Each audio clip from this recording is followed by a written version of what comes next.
adequate funding for education, accessible health care, very few social services, release from prison. There's been a backlash against the poor, Hurricane Katrina, underclass, the permanent underclass. 37 million people living in poverty. A place not meant for human habitation. of both structural causes and Cars, sidewalks, or abandoned buildings. We house hundreds of men every night. In fact,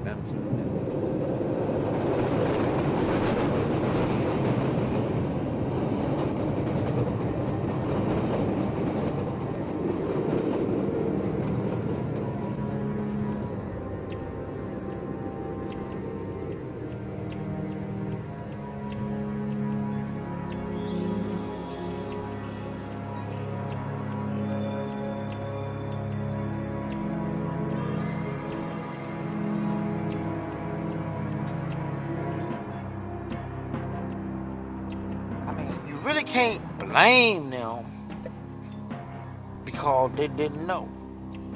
It was just like you got in your car to go to work in the morning and you didn't know that you was gonna hit that other car. I didn't know nothing about heroin, and I'm 44 years old. Chicago is number 3 city of drug overdoses. You do a couple months or a year in jail, come out, the voice is called. So they moved us to another place where it was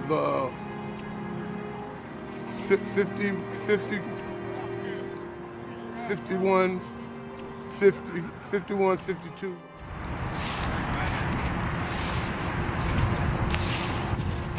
This ain't easy, Joe.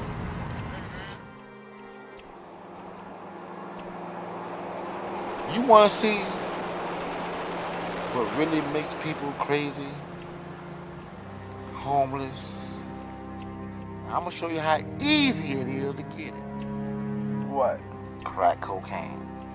You ain't ready to let me know, because I'm going to show you how easy it is to get. And show you what it looks like.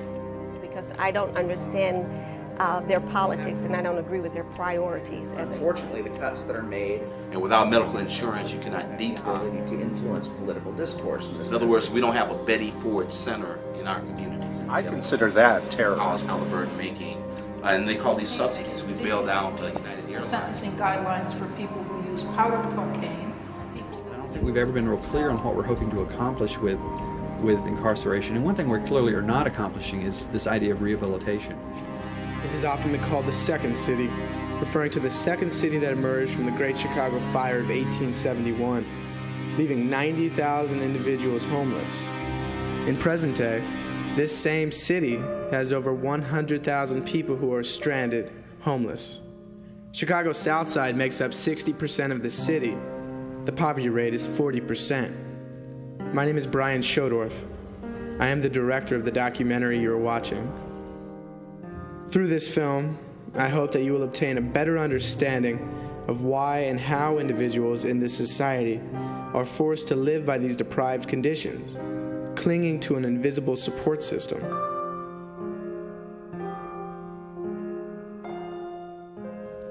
What you are about to see is through my vision, this reality captured on a camera lens and spoken through the lives and hearts of the people who struggle. This is a one-on-one look on poverty in Chicago.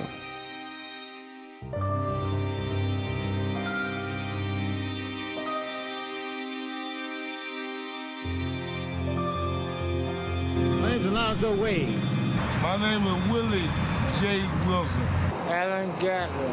My name is just Frank Sylvester. Diverse city, but segregated. You know, you got north side, mostly white, south side and west side, mostly black, northwest and southwest, mostly Hispanic. It's downtown South Loop of Chicago. There's a lot of colleges in this area. You've got Columbia College, which is right there. Roosevelt is further down the street, and there's also Robert Morris, Harold Washington College, some of the DePaul, So there's a lot of college students, there's a lot of hotels with all these men begging over there because there is a mission right down the street where they all come out of every morning and they just flood the city into and start begging. The homeless people, that's where people can go at night and sleep. It's also where they take a lot of parolees, ex-cons that just got out, who don't have any place to go. The definition sort of depends on the research. For my purposes, I define homelessness as a condition in which people live in shelters that are designed for the homeless or in any unconventional living situation. In other words, living in places that are not intended as dwellings. As we know today that there are almost 37 million people living in poverty, and of that 37 million, 13 million are children. Divorce has a huge impact on families. It often leaves women homeless, women and young children. Homelessness shouldn't just be seen as something where people sleep in the gutter, but also as you're technically homeless if you don't have a permanent residence at which you pay a mortgage or rent. A lot of what you're seeing there is the result of carte blanche welfare. The welfare in this country was pretty lucrative for a long time. It was real easy to get on welfare, and a lot of people drew welfare, and welfare produced a lot of prisoners. It's not just an economic issue. It's also an issue of lack of health care, inadequate education, lack of affordable housing, poor nutrition, high mortality rates. Chronic homelessness characterized by what would be downtown Chicago, street people, beggars, people asking for money, people speaking to themselves, carrying multiple bags. They have no way to get, medical care, way to get hot food throughout the day, jobs, those kinds of things. They may have mental health issues. They maybe have substance abuse issues. We out here, we drink every now and then. Every now and then mean in English, it means every day. Cold out here. And when it get cold out here, like if it's cold now, you gotta have some kind of they call it in cars antifreeze. See, you call it antifreeze. Okay, so we use that as antifreeze to keep us warm because we cannot get back into the shelter until a certain time. 2 divorces, losing my kid, everything, it all caught up to me. My name is Mike. Mike? Yeah. Where do you stay? If you don't stay at the mission. Brother, I stay. In the alleys, right? You go to the alley, you see people sleeping there. Have you ever been to the alley?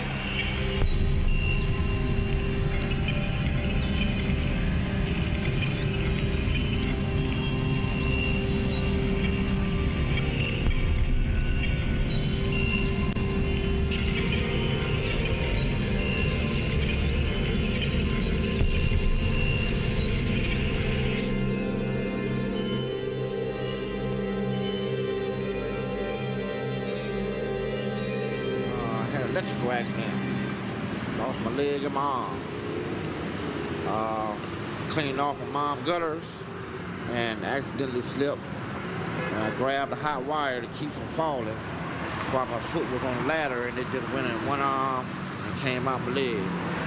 I've been trying to get Section 8 for 14 years. I ain't got Section 8 yet. What's Section 8? Section 8 is where you can get well, a lot of people pay $52, $60-something for low income. I haven't made that list yet. And if I made the list, they ain't said and told me nothing about it.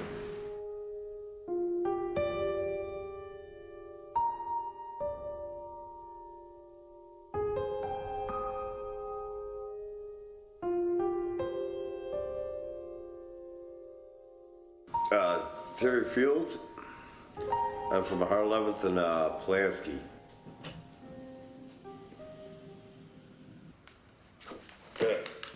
See, I drink a lot of this crap. Yeah? I'm an epileptic too, all right? And they take medicine. Epileptic. Yeah. What is that? Seizures. Okay. Yeah. Yeah. How did you develop that? And smoking crack. You developed epilepsy from smoking crack? Smoking crack. Didn't touch nothing until, I don't know, about 8 years ago. My last wife, her and I started snorting. And it just got out of hand. Snorting cocaine? Yeah. Then I just, I got divorced and I just went nuts and next thing you know, started smoking cocaine. 1987, day before Easter. What happened with the accident? I was riding my motorcycle on the outer drive right over here, racing, doing 105 miles an hour, fell over the bridge right off McCormick Place. Been in the hospital 4.5 months, Macarise. 2-year therapy. What injuries did you have? False hip, false knee, crushed the knee, crushed my right arm, 2 broken ribs. I died twice, 3 weeks in the coma. What do you mean you 52 died pints of blood. I go on and on with that. Yes, I died in the hospital twice, yes. My mother just recently died. My wife just recently died. Got killed in a car accident. That's why I'm here also, because she did too. Also. Depressed, all that. That was my heart. I just couldn't take it no more. So I went back, still stayed on drugs and went out up here.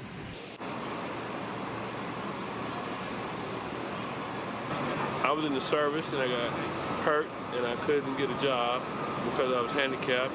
I was only getting SSI, which is $500-something a month. And it's not conducive to getting an apartment because the rent is so high here in the city. See that gentleman across the street with their cup? I'm the creator of that. I made a very pretty penny doing it because I'm handicapped. I used to take my leg off just to survive for a minute until I got my money coming. And people will help me. You used to take your leg off to make people feel sorry for you? No, not to feel sorry for them, to let them know that I couldn't work at the time because I was handicapped. Okay, and I made a living. Now everyone, everybody done trying to do that, but they're not in the condition I was in. They're able-bodied. I wasn't able-bodied. There's a difference. We hustlers on things. He a hustler on wheels, and I'm a hustler on 2 feet. Well, 1 foot actually. What happened to your leg? What happened? A lot of these guys, man, they got 2 arms, 2 legs. They go find them a job. It's the people that I know that I would help, and I help people myself. I put money in people's cup because I know they ain't able to do a lot of things. But I don't know if other people think like that. I think they more or less say, oh my God, he got a cup. So we getting ready to die because he getting ready to ask us for some money. Most of them probably get into the drugs or a lot of domestic, going to the penitentiary, getting out. First thing they do is put them in a Pacific Guard mission. You know, they ain't got no address to go to or none. So they send them down there, which make 3 o'clock in the morning, you wonder how come everybody walking around with backpacks all day and sleeping somewhere because they tired.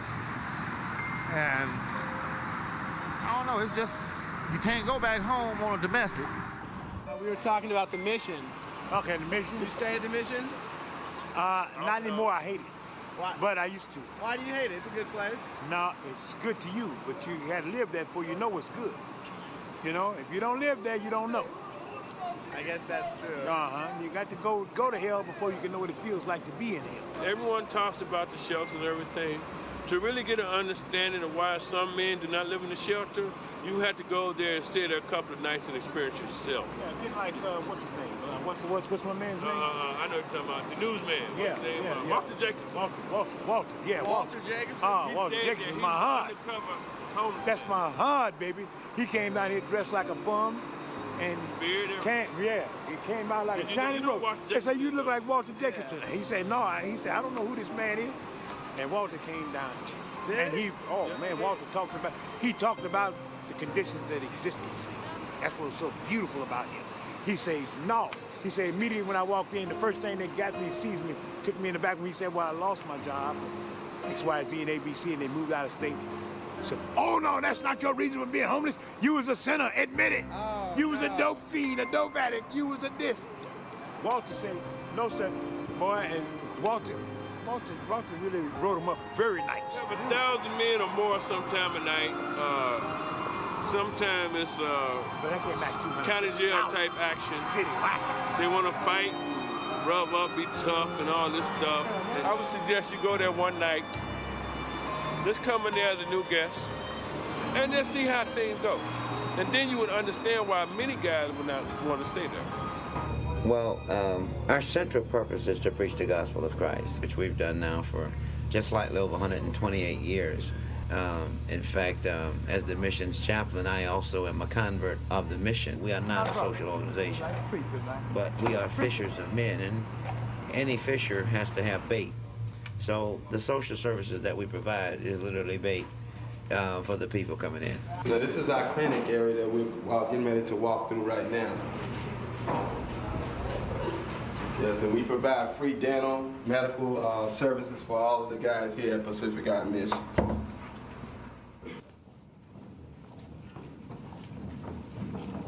Because of the cold weather, these guys coming up from the second floor. The second floor consists of that area is used for the overflow. And these guys are sitting, well, they've been sitting in the second floor watching TV. That's like a recreation room. Okay, now they're coming down here to the auditorium, and they're gonna sit in the auditorium for maybe probably about an hour or so, just to keep warm. We house hundreds of men every night. In fact, I'm certain that there's nights when we're probably over capacity, but hundreds and hundreds of men. Does it get pretty packed in here? It stays packed. It stays packed. We have plenty of overflow. You know, it's cold, and people want to come out the cold. My name is Alfred Jackson. I am the third floor dorm IC. I'm basically in charge of running this floor, making sure the overnight guests get in here, they get bathed, they get put in bed. I make sure they get read the word, they get prayed for. After that, I make sure this dorm is clean and set up for these guys to come back again the next day. There's a general idea in the U.S., I think, certainly in the Midwest, that homeless are a special class of people, that they stand for a lot of different things to many people, so that when most people say homeless, they're thinking of people who are crazy, they think of Vietnam War vets, they think of drug users, alcohol abusers. Individuals panhandling in downtown Chicago is often seen as a major nuisance for many Chicago residents and visitors. Some of these panhandlers are residents of the Pacific Garden Mission. The majority, however, are men and women from all parts of Chicago. The economic conditions are one in which jobs do not exist. Schools are underfunded and understaffed, all in the presence of a ravishing crack cocaine and heroin epidemic. The largest concentration of poverty is in public housing. The project houses grow intimidating and imposing in scale as you approach. What went wrong with the low-income areas? How did a well-intentioned effort to house low-income families produce the bleak prison-like, demeaning warehouses for only the poorest Chicagoans? Seems like everybody deserted the West Side years ago. It's the reason there's so many vacant lots around here. That's about it. There is out here. I mean, you've got liquor stores every other corner. You've got a church every other corner. And you got a gas station every other corner. There's a large homeless situation because there's no jobs here.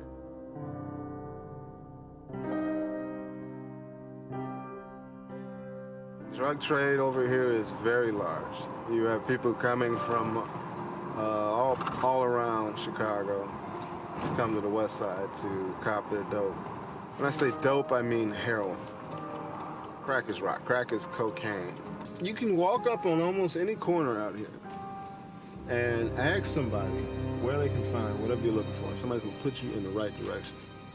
And I guarantee you're not gonna have to walk more than 2 or 3 blocks from where you're standing. It's anywhere here on the West Side. One of the problems we face right here is that a lot of drugs sales are going on here because, as you can see, there's a dead end with that park in the street, so you have people who can jump off the train here, come off the highway and come in either one of these streets, just pick up and then leave. Then we've had police actually stop people. They call the jump out boys. They come in a van, they jump out, and baby, you have not seen anybody run like a dope dealer. Brother, they can sprint. I've seen the jump out boys. This house was a crack house. Many people are homeless because they don't have living wage jobs. Chicago was a heavy industry city. People worked for the steel mills. You didn't have to have a big education.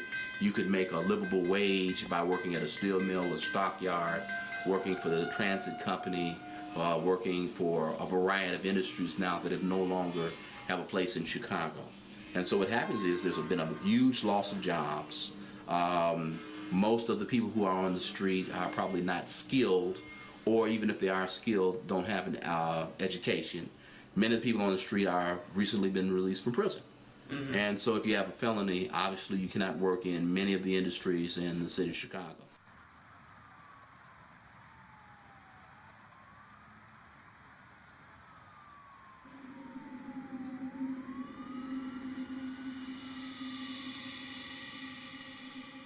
A lot of drug abusers, everything's over here. So you have a lot of homeless, there's a lot of poverty. A lot of poverty, a lot of homeless. No jobs? No jobs. None of these teens over here, they barely, you see a few come down here to have jobs.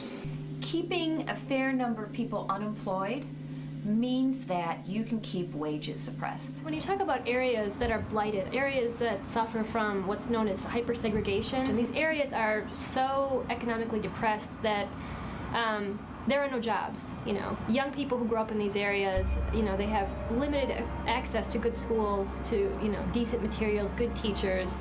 Sometimes there's one parent. Sometimes there's cohabitation. You know, there's a lot of poverty. In an area with no jobs, you're going to have a certain number of young people who turn to gangs, who turn to drugs, you know. I think the only thing that saves a lot of these young ladies would be McDonald's. McDonald's, Subway, a few jobs, but basically over here there's nothing. There's no Jewel. In the immediate area there's a Dominic. Seeing some kind of future on the job, dead end. Nothing. Dead end. If you work minimum wage, if you work at Starbucks or McDonald's or any other kind of place, you have to work 120 hours every week in order to afford a one-bedroom apartment. So many people cannot work 120 hours to afford a one-bedroom apartment because, and that's based on 30% of their income at the minimum wage. It's 152 units. As you can see, if you take a good look at it, if you were staying in, say, at the Hyatt or something like that, you've got kind of the calm colors. It's clean, it's nice. And so people who've been living on the streets can rent an apartment here and pay as little as $25 a month for rent. Okay, that's federal subsidized. That's federally housing. subsidized Section 8 housing. Concentrating poverty in particular neighborhoods may be economically efficient, but it's also potentially dangerous. You're concentrating people who have a lack of resources or lack of access to resources, right? So it makes it a very concentrated, convenient market for drug dealers and gangs to sort of go in and do their business there. Harold Icky Projects is where I'm living right now. Chicago designed many of the housing projects to house people who had come south after World War II. There's a whole group of African Americans who began to board trains from the south looking for the heavy industry jobs that were in the north. The problem was it became, as any ghetto or slum is, overpopulated. Then you invite all sorts of other kinds of things happening. They're not that bad down here. Because you know most of America would be scared to come down here. Why? Because it's the projects and you got a lot of black people out here? I think so. I think you might have summed it up. Are you scared? The first thing that really strikes me is how big they are. How many kids do you have? Two. What's it like them growing up over here, raising them? It's difficult because you don't want them to turn out like all the other kids who came up down here. You know, they come up seeing the guys selling the drugs and making money, and they very rarely get a chance to get outside of this neighborhood and experience something else. Well, you see, it's poverty stricken. Basically, they need a lot of jobs over here. Especially for damn near everybody in here got a case. Had a case at one time. What do you mean a case? They got at least probation, which is a conviction on your record. So you can't get a that's gonna hinder job. you from getting a decent job anyway. There was this boy, he couldn't have been more than 16, 17 years old. He said, well, I'm trying to get $10 to go get me some heroin. You see a lot of homeless people. People sleeping out here. In the hallways. A lot of people sleep in the hallways. It's the government, man. This didn't just happen. This been going on a long time, man. Since J. Edgar Hoover. Maybe you don't understand this, but a black person knows the system is designed for us to fail anyway. Aren't these guys supposed to be in school? Yeah, they're supposed to be in school. Who's gonna make them go? What's the incentive to make them want to go? Why don't they want to go to school? Because they don't see any opportunity? No. What for? It's a waste of time. That's what they think. Most of them do. What's this guy doing right here? He unemployed, need a job. Probably ex-addict or something. Need a job. Need to go to work. No, thank you very much. He hustling. He's hustling? Yeah, he's hustling. He looks like he might have some problems. Right, mental health problems. That's the worst gang right there, Chicago, right there. That's who you should be interviewing right there. Go to the projects right now. It look like downtown, going to Walgreens, getting your drugs. Police be sitting right there on the spot.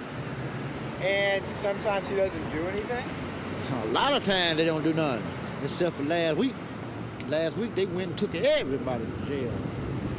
I'm talking about they let them do it, but they let them do it for a reason.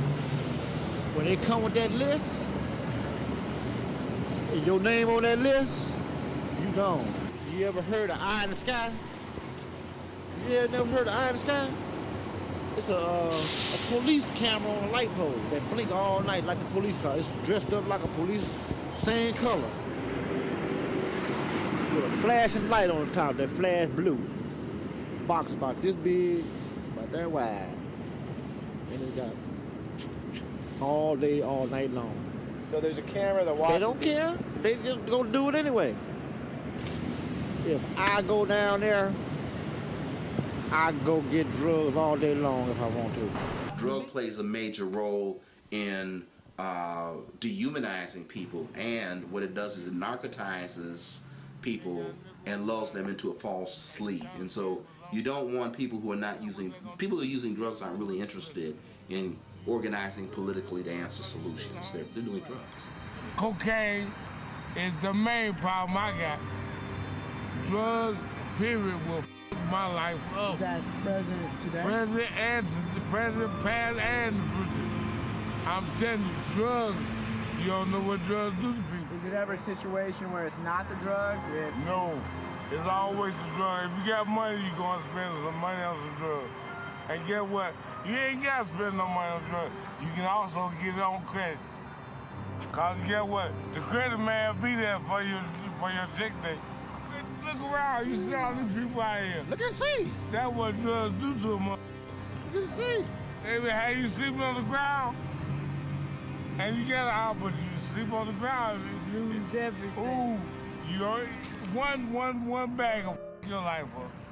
Yep. Have you ever tried any kind of counseling, anything like that? Oh man, I've been through every rehabilitation in the city. Yes, I have. I've been through it. Guess what? 28 days ain't nothing for me. I need a 9-month program. Well, crack cocaine, methamphetamine, heroin, anything that you could smoke or shoot up, it typically has an extremely addictive quality. And for the most part, the quicker that it can be, that you can get it into your system, the more addictive that drug or substance is. So crack cocaine, you smoke that. I mean, that is such a huge high that oftentimes people will come into our program and they'll say, I was out for 5 days in a row and I spent my entire paycheck and I had to steal, and it wasn't until I ran out of completely all my funds that I came down. And then of course when they come down, they're really, really low. Heroin make you sick. Heroin make you steal, stick up. Heroin make you steal when you get sick. Yeah, they got to have it. Man, that crack cocaine is the worst thing a black man ever touched. He gave you sense to think, okay? Man, all you gotta do with your own mouth and your own mind. Go down and get your damn bag. No. It's not the government. You can't blame nobody but yourself. That's the same thing the government said. Say no, it don't work.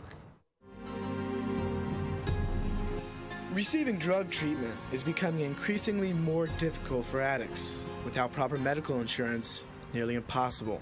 The last option is mobile stations that circulate the city, though these stations struggle to meet the need for individuals requiring treatment.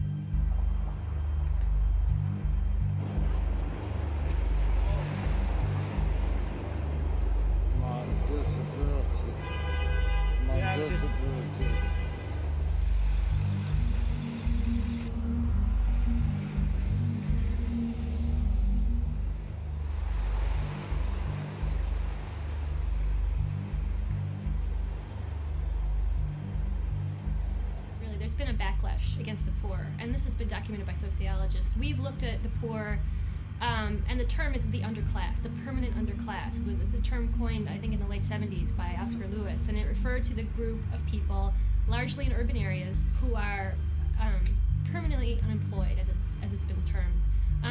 Generational poverty, high dropout rates, high out-of-wedlock births, and antisocial behavior, meaning crime. So these things characterize this underclass, and as some sociologists have seen it, the underclass is largely black. You know, we don't know what that person's gone through. We don't know what that person suffers from psychologically, but it's really easy to look at them and say, oh, alcoholic, drug abuser, and just ignore them, because it makes it easy for us to ignore them if we're able to sort of throw onto them that they're there for their own fault. Well, they kept me there for about a couple of days. They placed me on heart monitors and everything. Okay. And so did you think you were having a heart attack? Yeah, I definitely thought it was a heart attack.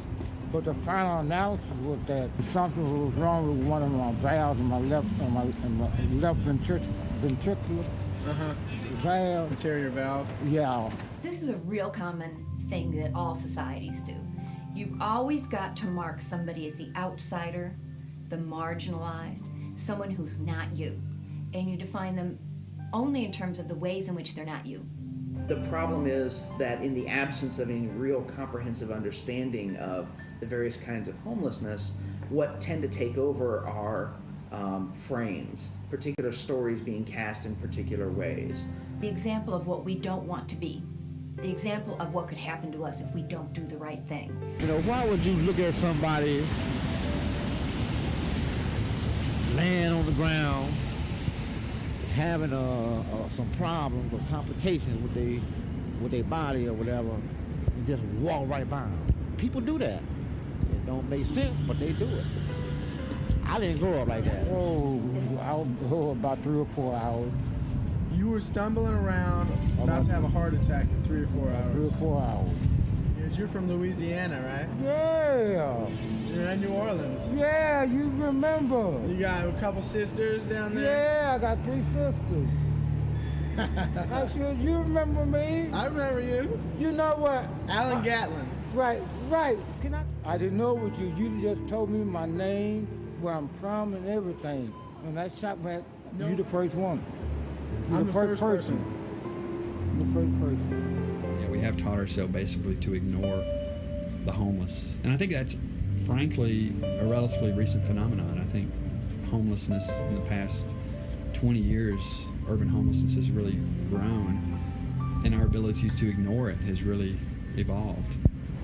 Well, right now, I'm going to get on this bus and I'm going to go get myself checked out again.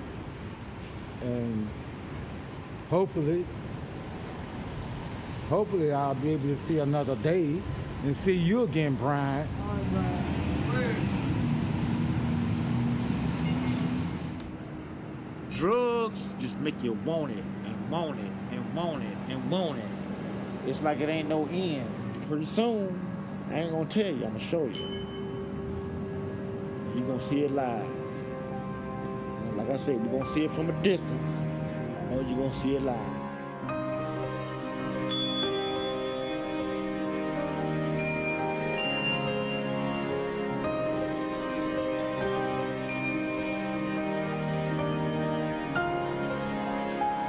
What's going on out here?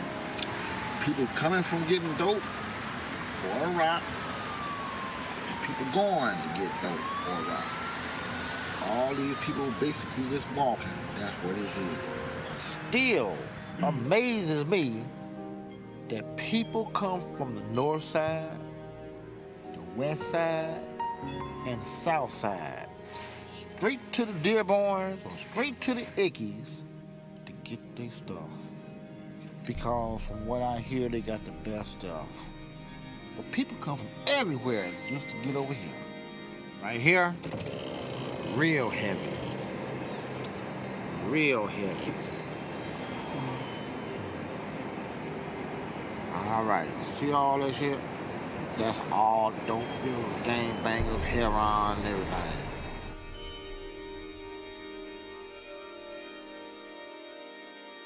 Security and dope dealers, every last one of them. All down here. This where you get found dead and stinking in the closet in a vacant apartment, man. On January 25th, 12 heroin overdose deaths were reported around the areas of 27th and State, otherwise known as the Dearborn Homes. That heroin, if I recall, was mixed with a very, very, very powerful opiate called fentanyl, which we do a detox program from opiates. And fentanyl is like a lot more powerful than heroin. So what happened was they didn't realize how powerful that medication was, and they killed them. Heroin overdose deaths often act as advertisements for drug dealers, for those addicts yearning for that ultimate high. But anytime somebody doing that heroin and they name it, and the name of this heroin is Drop Dead. Now, why would you go get something, man, with a name like that, and they study Drop Dead? I learned firsthand how accessible these drugs are for as little as $10. I'm gonna show you how easy it is to get, and show you what it look like for the money that they spend on it. All right? All right. We're all shaped as a culture by the media and the portrayal of individuals in the media. And I think that it's an inculcation of negative stereotypes that have been perpetrated over and over and over the years. How many people died? You know, the official press is 12, but that's nonsense. Because again, 1 and 2 a day. So you're talking about 2 weeks, somewhere around 14 to 21 died. How many names are mentioned in the article? 2. They mentioned 2 young white men from Galena in their early 20s. On January 25th, Justin Jogman and Josh Surplus drove 160 miles from the small western Illinois tourist town of Galena, Illinois, to obtain heroin from the Dearborn Project House.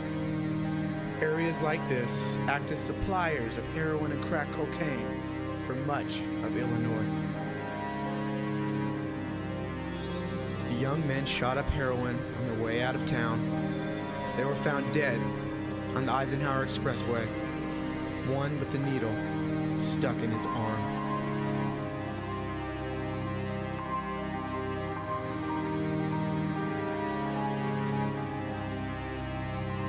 The Chicago Sun-Times and Chicago Tribune reported 12 heroin overdose deaths.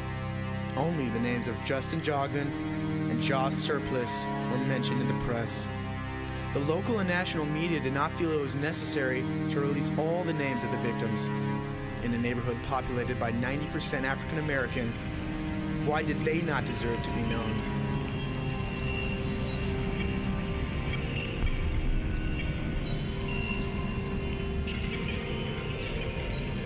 If you took any 2-week period throughout the year, there were probably pretty close to the same number of deaths. And none of them were reported? Almost none are reported. It's the white kids from the suburbs who die on the expressway, which is an unusual thing. We're not expecting to see this, so that's the one that gets the media coverage. It's the exceptions that get the coverage, not unfortunately the rule. And that we're willing to sacrifice people's lives for a model or some kind of so-called moral. I say the only true moral is one which respects and assists life. This what you call crack cocaine. Because there's people downtown that do this today.